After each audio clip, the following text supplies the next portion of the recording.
You ask AI to write an email for you, but it does not sound anything like you. How do we solve that problem? Today, I will show you the solution. Hello everyone, my name is Caroline, and welcome to our channel. So, we have a hypothetical scenario here. I'm a fan for Reno. I've seen him to teach how to make pizza on his YouTube channel, and I have tried a capriciosa pizza in a restaurant, and I really wanna him to make a video to show how to make that kind of pizza. This is what I would do in the past. I'll go to ChatGPT, I'll go straight to the point and ask ChatGPT to write an email to Reno. Let's see how ChatGPT responds in this request. This is a really good email to start with. It's really polite, it goes straight to the point, ask him to make the video, and list out what it has in mind.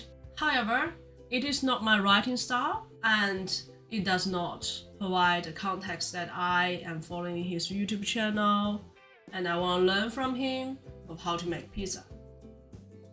So this is a better way of providing prompt to ChatGPT. In this prompt, I included 3 components. First of all, a sentence to provide further context and pull out objective that I would like ChatGPT to write an email for me, and quite importantly, I'm providing reference. So I'm saying that use the writing style in the attached document. As an example, I downloaded Martin Luther King's I Have a Dream speech. So I'm gonna upload that as a writing style and ask ChatGPT to write in that style. Of course, if you want ChatGPT to write in your writing style, what you could do is download email that you write in the past and upload it into ChatGPT and use that as a reference. Let's see what's ChatGPT's response this time. Let's see that it is thinking. Here we go. Now that it's writing in a completely different style and provide further context that I tried capriciosa pizza a few weeks ago and called the request that I would like him to make a video. This is a completely different style, as you can see, that is closer to the speech I Have a Dream. However, what I really like in that speech is that Martin Luther King repeat to say that I have a dream. So I'm gonna ask ChatGPT to use more I have a dream in the email. And this step is what we call iterate.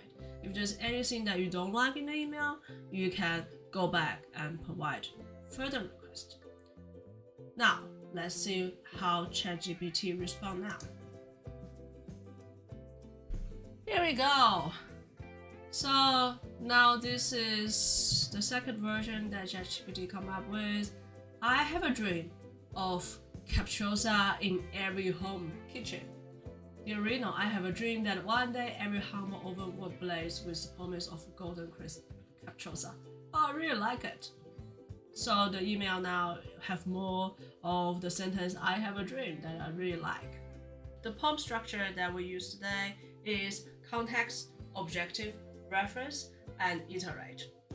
This is an example of how to use that structure to write an email that is closer to your own writing style.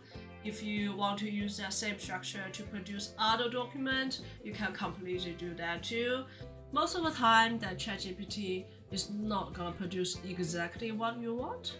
What I would also recommend you to do is take the output of ChatGPT, proofread it yourself, and do final adjustment before you send it out to your audience. Thank you everyone for watching today, and I hope this video is helpful. Next time when you use ChatGPT to write email and you think that the output is not close to your writing style, you know what to do now. Provide more context and reference and be clear on the objective, and also always remember to iterate if you are not happy with the outcome. And before you send out the email, always proofread it, go through it yourself, make sure you are happy before you send out. Thank you for watching this video. If you like this video, please subscribe and give us a thumbs up. That really means a lot to us. Thank you again. See you next time. Bye.